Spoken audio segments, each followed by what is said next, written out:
Welcome to the Rugby Obsession Deep Dive. Great to be here. Our mission today, well, is to take a really focused look at the latest Springboks team announcement. That's for their first official test match of 2025 against Italy, up at Loftus Versfeld in Pretoria. Right. Big one to kick things off. Exactly. And we're going to try and extract the most important insights from the sources you've shared with us, give you a sort of rapid shortcut to understanding the strategy, the thinking, and frankly, the astounding depth in this Springbok squad. Yeah, it's quite something. And hey, before we dive into all that, just a quick reminder. If you love getting these kinds of exclusive insights and staying, properly informed on rugby, make sure you hit that subscribe button for Rugby Obsession wherever you get your deep dives. Definitely do that. Because look, this isn't just a list of names, is it? It's a really fascinating look into the immense talent pool Rassie Erasmus has. He's cool. And maybe more importantly, the deliberate, kind of calculated choices he's making with that talent. So we'll explore the winners, the guys really shining right now. Yeah. But also unpack the situation for the losers, although, often they're just, as our sources put it, victims of insane depth. Right, victims of success in a way. It really speaks to the competition within the squad itself. Absolutely. When you think about the quality of players who didn't make this first cut, Yeah. it really hits home. Okay. So, with that key context laid out, let's peel back the layers on this squad announcement. Pinpoint those key takeaways. Right. So the setting, the context for this match is really crucial. It's the Babang's first official test of the year, yeah. And it follows that, pretty dominant 54-7 win over the Barbarians. That was a useful warm-up, clearly. Looked pretty sharp there. They did. And this squad Rassie's announced for Italy, it's clear they're not taking any chances. Not at all. Seems like it. It's packed with Rugby World Cup winners, loads of experienced internationals. It signals serious intent right from the kickoff. And that experience, the numbers are just staggering, aren't they? I really are. The starting 15 combines 738 test caps. Incredible. And even Etzebeth alone, he's got, 132 of those? 132. Massive. And then you look at the bench, another 466 caps waiting there. Yeah. That is just an almost, unparalleled amount of collective wisdom, big game experience, all packed into one match day 23. It is. And it tells you Erasmus is prioritizing an immediate statement of intent. Okay. This isn't just about having veterans around. It's strategic. He's setting down a marker, establishing this formidable baseline of composure, tactical smarts, right from the first official test. Makes sense, especially against Italy. Well, yeah. Italy, look, they had a strong win against Namibia. Fair play.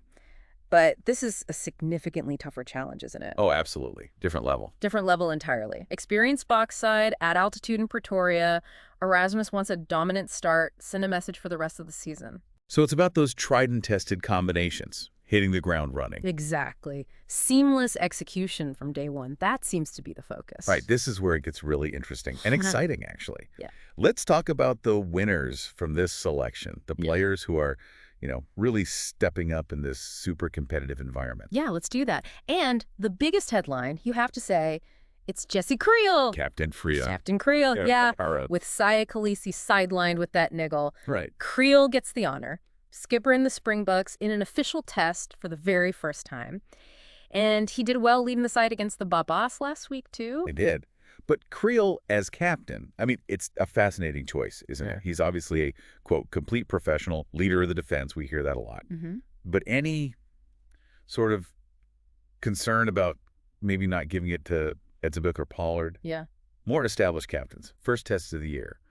Or is this Rassie looking longer term? Well, I think that's what's so fascinating, the trust shown in Kriel. Yeah. The fact that, yes, Erasmus could have easily gone to Etzebeth or Pollard, it speaks volumes about Kriel's standing. The belief in him goes beyond just, his tackling or positioning. Yep. He's described as selfless, leads that defense. It shows Erasmus trusts his leadership under pressure, his marshalling skills, and maybe, like you said, it's a deliberate move, broaden the leadership group, look to the future. And it's at Loftus, too. Exactly. His old stomping ground, leading the side out there.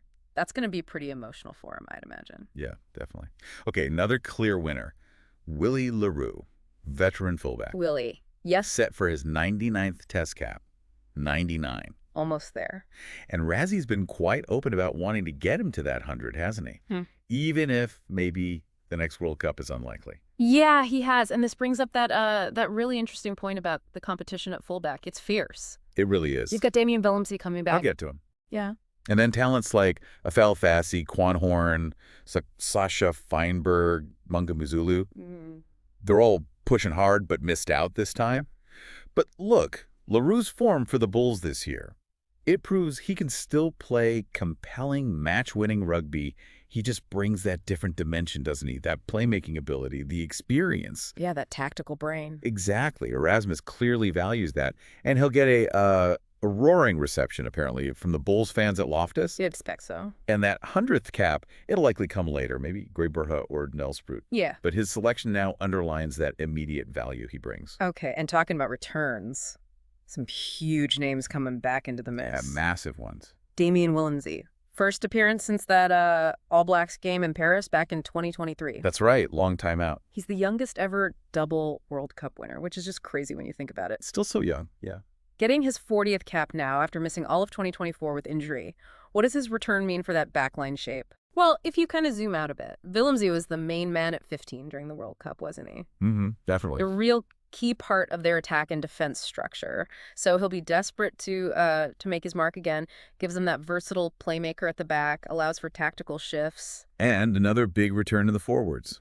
Lood Jager finally gets his 67th test cap in the engine room, that crucial lock position. Right, powerhouse. Huge. He missed the whole 2023 World Cup defense through illness, remember? Yeah, that was tough for him. He looked immense against the Babas, put in a real shift, and his return means Rassie can go back to the classic 6-2 bomb squad locking combination. Ah, the bomb squad. That phrase.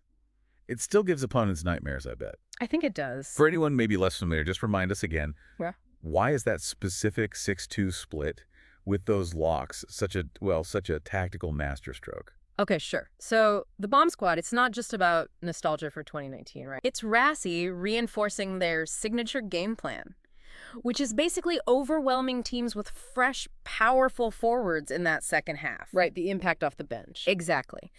The 6-2 means 6 forwards, 2 backs on the bench. That's very forward heavy. Most teams go 5-3.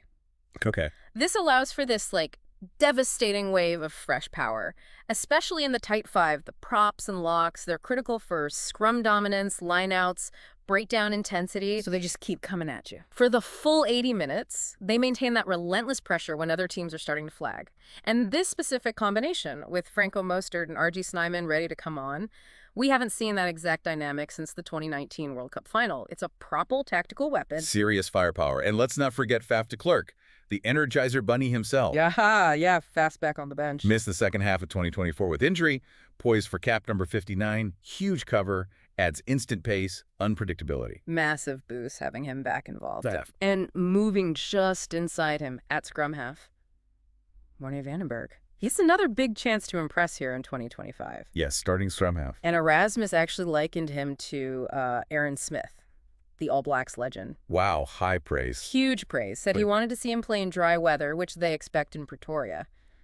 That's a massive vote of confidence. It really is. Yeah.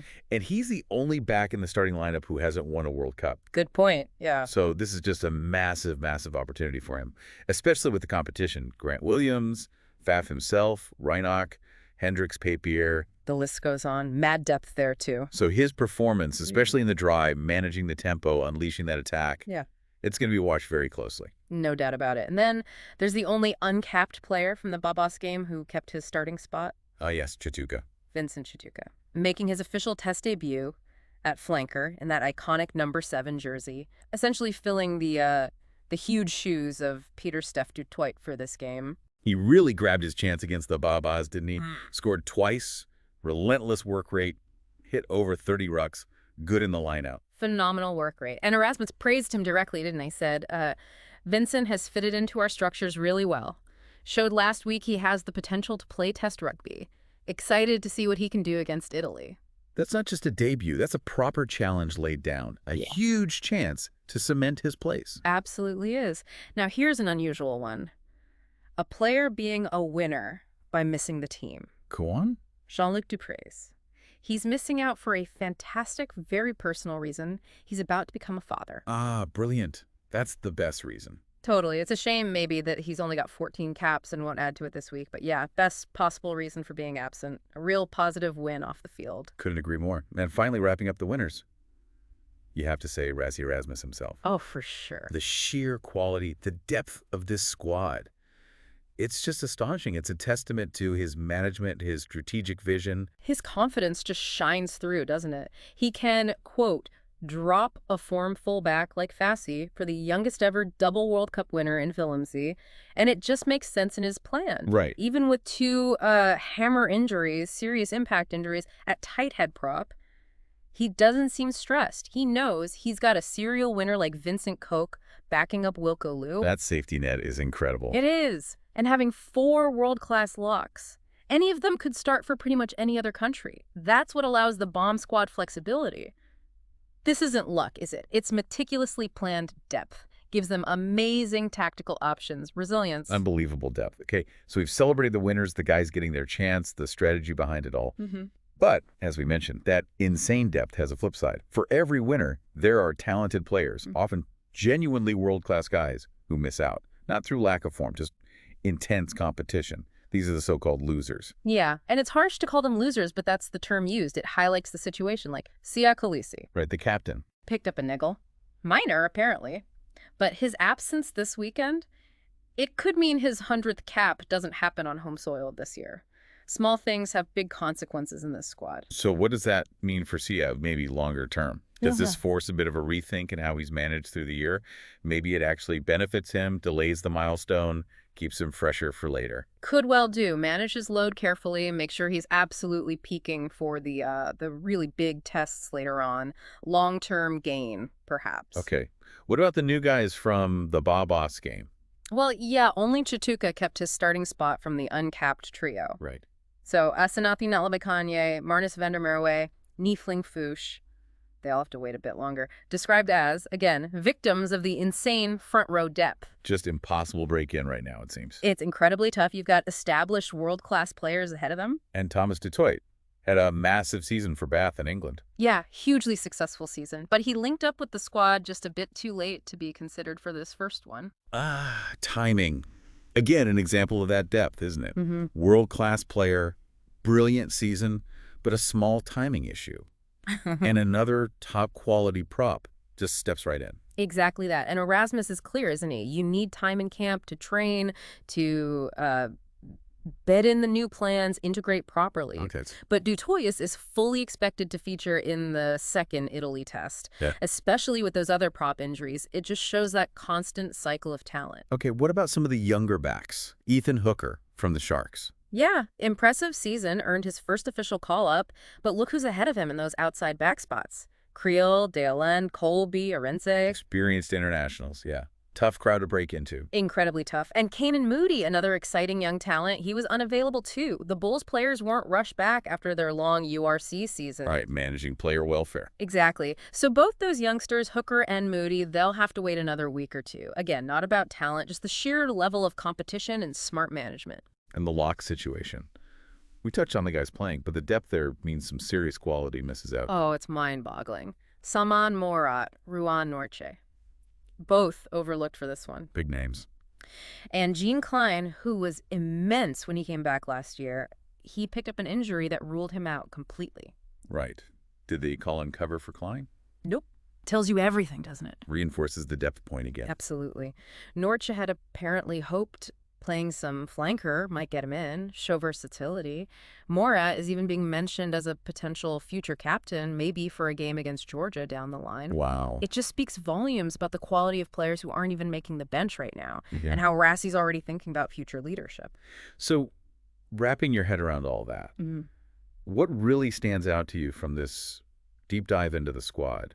I mean, it's clear South Africa is in just an incredibly enviable position, isn't it? Maybe unparalleled globally. I think unparalleled is fair. The amount of talent, the tactical flexibility it gives them, the long-term planning potential, it's remarkable. Yeah. And that level of competition where, like we said, world-class players miss out. It just forces everyone to be at their absolute best. Every single training session, every single minute they get on the pitch. That internal pressure must be immense. Huge. And it's a key factor in their continued success, isn't it? That internal intensity. It translates directly onto the pitch against other nations. It's a fascinating part of their whole strategy. We always love hearing what you think about these deep dives, so please jump into the comments.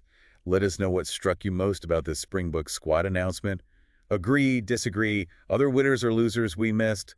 Let us know. Yeah, definitely share your thoughts. And just before we get to our final thought, one more quick reminder. Hit that subscribe button for Rugby Obsession. Keep getting these detailed breakdowns, tactical insights, all delivered straight to you. Don't miss out. Please do. Now, stepping back, looking at the bigger picture, this insane depth the Springboks have. It's not just about winning this one game against Italy. No, it's more fundamental. It's a genuine strategic advantage. It allows for meticulous player management, resting guys, managing injuries. It allows seamless adaptation if plan A isn't working, or they face a specific opponent tactic, they have the players to switch. And crucially, it fuels sustained excellence. It allows them to stay right at the top of world rugby year after year. So the final thought then, maybe. Yeah. What does this all mean for the future of international rugby? How do other nations even begin to try and replicate this level of depth, this player production line? That's the million-dollar question, isn't it? And for South Africa itself, Yeah. what challenges does managing so much talent present? Keeping everyone happy, motivated, constantly refreshing the strategy so they don't become predictable. It's a fascinating puzzle for the years ahead. Indeed it is. Well, that's all we have time for on this Rugby Obsession Deep Dive. Thank you so much for listening. Thanks, everyone. And we'll look forward to you listening to our next episode.